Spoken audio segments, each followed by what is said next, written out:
The European Union has been particularly tough on the United States. They make it almost impossible for us to do business with them, and yet they send their cars and everything else back into the United States. And they can do whatever they'd like, but if they do that, then we put a big tax of 25% on their cars, and believe me, they won't be doing it very long. The European Union has not treated us well, and unless they can do something for us. As an example, if the European Union takes off some of the horrible barriers that make it impossible for our product to go into there, then we can start talking. Otherwise, we're going to leave it the way it is. How do you avoid this escalating into a trade war? Well, we'll have to see. You know, when we're behind on every single country, trade wars aren't so bad.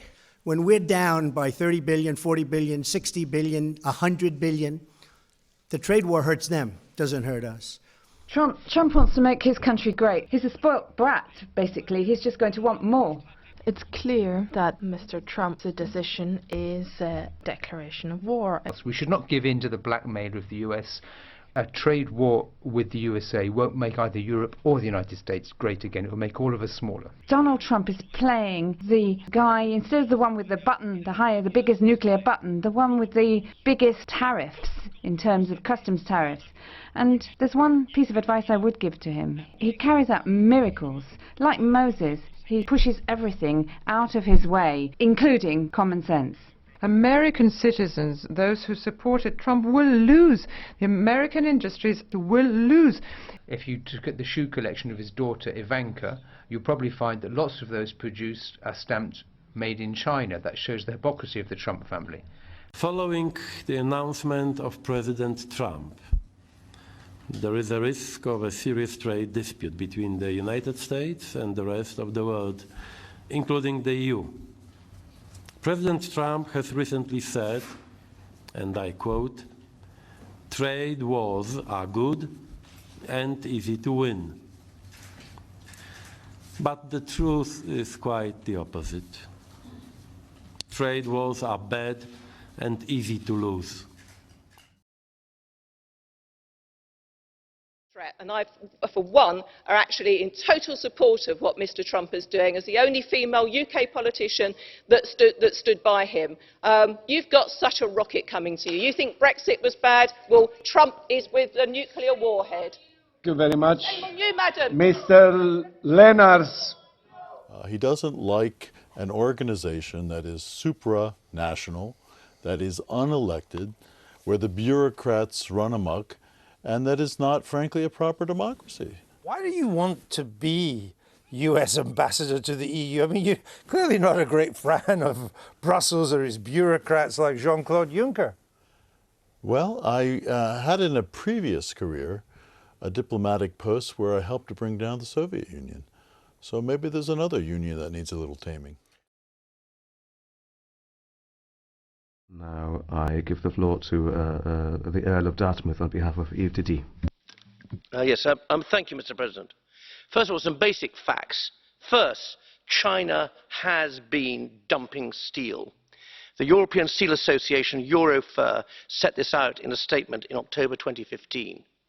Second, in the United States, there are whole communities, indeed large towns, whose industry has been hollowed out, indeed devastated by competition that has been likely unfair. Third, when running for election, the President of the United States made promises.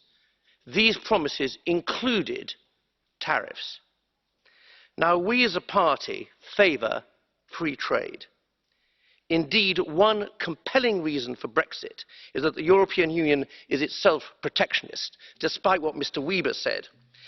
And before somebody blue cards me, that is what the customs union is. There is an external tariff wall.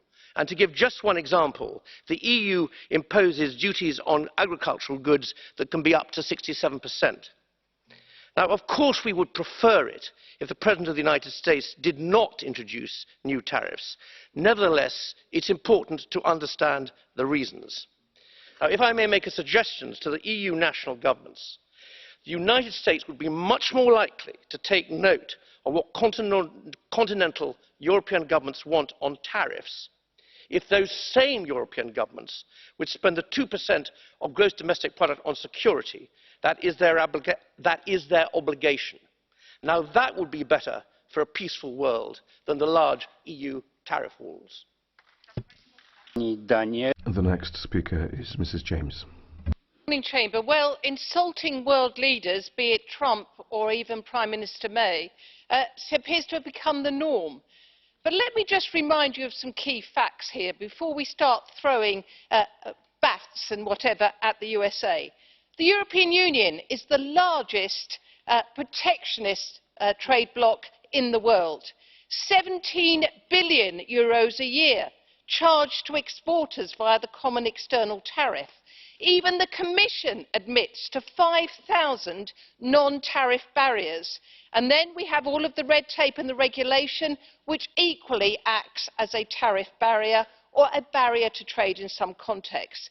Therefore, to keep on criticising Mr. Trump and the USA because of his trade policy is not going to be in the least bit helpful, because he's going to be able to come back and say, what about in your own backyard? Why don't you sort out your own trade policy in the first instance? Diplomacy is going to be absolutely pivotal here. We don't need revenge, we don't need retaliation, and we don't need penalty. And just remember how important the USA market is for European member state countries. Time is over, please. Per il gruppo Europa della Libertà e della Democrazia Diretta, la parola all'onorevole Farage. Thank you. 2/3 of the British people think the European Commission are trying to bully us in these negotiations. And of course they're right. The EU's bullying us, it bullies member states, it bullies its next door neighbours, it even bullies the third world with its neo-colonial policies. Well, of course it does, because the Europe of the Junckers, the Barniers, the Selmayrs is power without accountability. Well, at long last, you've met your match in Donald Trump. Now, you may well scream and shout about his aluminium and steel tariffs, but the EU puts tariffs on 13,000 goods coming into it, meaning that shoes and bras and food are more expensive for simple, ordinary folk who don't understand this, because it's never been properly explained to them.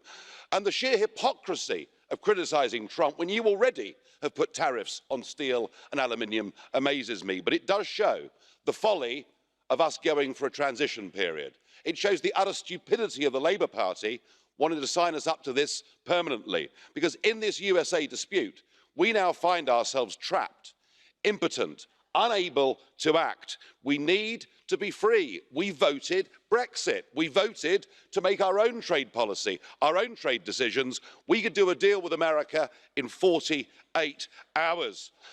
We need to act. Yes, well, just yesterday, the Trump administration were describing us as their best ally in the world. Mrs. May, we did not vote for a transition period. We voted to leave this organisation. We voted to leave the customs union. We voted to leave the single market. So please, Mrs. May, at this summit next week, do what Trump has done. Stand strong against the European Commission, against the unelected bullies. And bearing in mind the Italian elections, and weren't they wonderful, folks? It's pretty obvious the game is up anyway, so she'll be doing not just the British people a favour, but the whole of Europe too.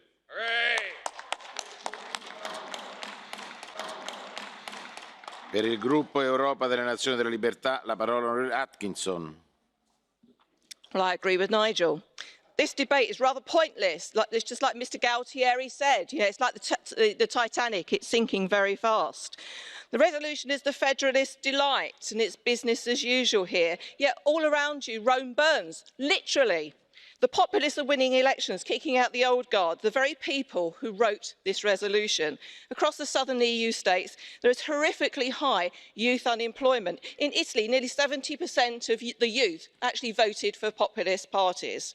Yet you come up with this framework that actually just reflects the old order, not the new. However, I do detect a realisation that trying to punish the UK will damage your economies too.